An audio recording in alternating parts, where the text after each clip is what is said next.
Assalamu alaikum. My name is Danish Ghafoor and my registration number is 21TE89। DSP के lab 3 के task number 1 की तरफ चलें तो इसमें हमने इम्पल्स सीक्वेंस जनरेट करवाना था, जिसके अंदर हमें 3 variables n0, n1 and n2 given है, जिनको हमने x और n में यूज़ करना है। n हमारी रेंज को डिफ़ाइन करता है जो कि n1 से लेके n2 तक है, और x जो है वो n minus n0 is equals to 0 है, यानी कि n0 की वैल्यू के ऊपर हमारी पीक आएगी और उसके अलावा जितनी वैल्यूज़ हैं वो सब ज़ीरो हो जाएंगी। इसके एग्जांपल की तरफ चलें तो इसके अंदर हमने इम्पल्स सीक्वेंस के फंक्शन को कॉल आउट किया और ज़ीरो हमारा n0 है, -5 से 5 हमारी रेंज है, और बाकी हम लोगों ने सब प्लॉट्स की कमांड यूज़ की है। जब हम n0 को ज़ीरो लेंगे तो ज़ीरो के ऊपर हमारी पीक आएगी, और अगर हम लोग इस पीक को राइट पे या लेफ़्ट पे शिफ्ट कराना है तो उसके लिए हम n0 को चेंज करेंगे। अगर मैं n0 को 3 ले लूँ तो हमारी पीक राइट पे शिफ्ट हो जाएगी, और अगर मैं n0 को -3 पे ले जाऊँ तो हमारी पीक लेफ़्ट पे शिफ्ट हो जाएगी।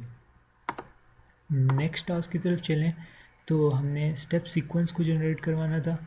स्टेप सीक्वेंस को जनरेट करवाने के लिए सब कुछ सिमिलर है, जस्ट हमने n minus n0 is greater than और इक्वल टू 0 कर देना है, यानी कि n0 जब भी हमारा x की जो है वो हमारा n0 से अगर ग्रेटर होगा या उसके इक्वल होगा तब हमारी पीक आएगी, वरना हमारी ज़ीरो रहेगा। इसकी एग्जांपल टास्क की तरफ चलें तो इसमें हमने n0 को ज़ीरो ही लिया है और -5 से 5 हमने रेंज दी है। अगर इसको जनरेट करवाएं तो इसका रिज़ल्ट कुछ ऐसा आएगा, हमारी पीक जो है वो ज़ीरो पे आ रही है। अगर इसको हमने राइट पे शिफ्ट कराना है तो हम 3 ले लेते हैं, +3, तो हमारी पीक अब x3 पे आएगी। और अगर हमने इसको लेफ़्ट पे शिफ्ट कराना है तो हमारी पीक अब -3 पे आएगी। नेक्स्ट टास्क की तरफ चलें जो कि लैब टास्क 3 है। तो इसके अंदर हम लोगों ने यूनिट स्टेप सीक्वेंस को जनरेट करवाना था इम्पल्स सीक्वेंस के थ्रू। तो सबसे पहले हम लोगों ने रेंज डिफाइन कर दिया -5 से 5 तक। un हमने एक वेरिएबल ले लिया जिस पे ज़ीरोज़ की कमांड यूज़ करके 1 से 11 तक रेंज दे दी है। फॉर लूप लगा के k को हमने 0 से 10 तक रेंज दिया। डेल्टा के अंदर हम लोगों ने इम्पल्स सीक्वेंस को कॉल आउट किया है, जिसके अंदर हमने n0 हमारा k है, n1 और n2 जो हमारी रेंज को डिफाइन करता है वो -5 से 5 तक है। un जो हमारा शुरू में वेरिएबल डिफाइन किया था उसके अंदर हम लोग डेल्टा को ऐड कर देंगे, और बाकी स्टेम टाइटल की कमांड यूज़ करके हम लोग उसको प्लॉट करवाएंगे। हमारा इस unit step sequence unit impulse sequence से जनरेट हो गया। नेक्स्ट लैब टास्क 4 की तरफ चलते हैं। तो इसके अंदर हम लोगों ने 3 वेरिएबल्स ले लिए हैं, x1, x2, x3।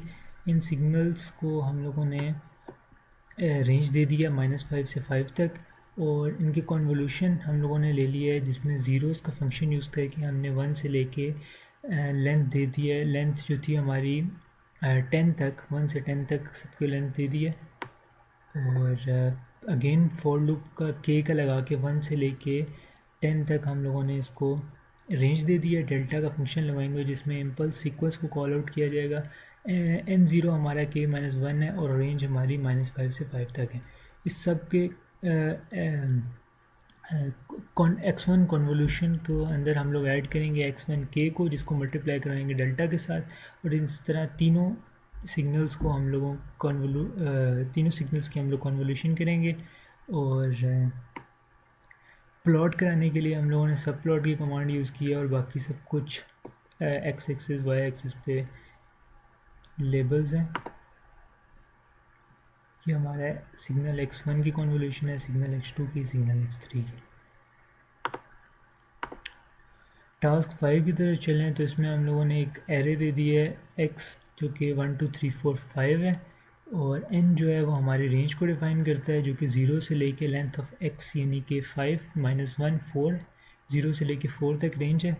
और x e जो है वो हमारा इवन है, x0 इवन आउट का फंक्शन को हम लोग कॉल आउट करेंगे। इवन आउट का फंक्शन हम लोगों ने सेव करके रख लिया, और सब प्लॉट का कमांड यूज़ करके हम लोगों ने ऑड पार्ट, इवन पार्ट और x जो कि ओरिजिनल सिग्नल था उनको प्लॉट करवा लिया।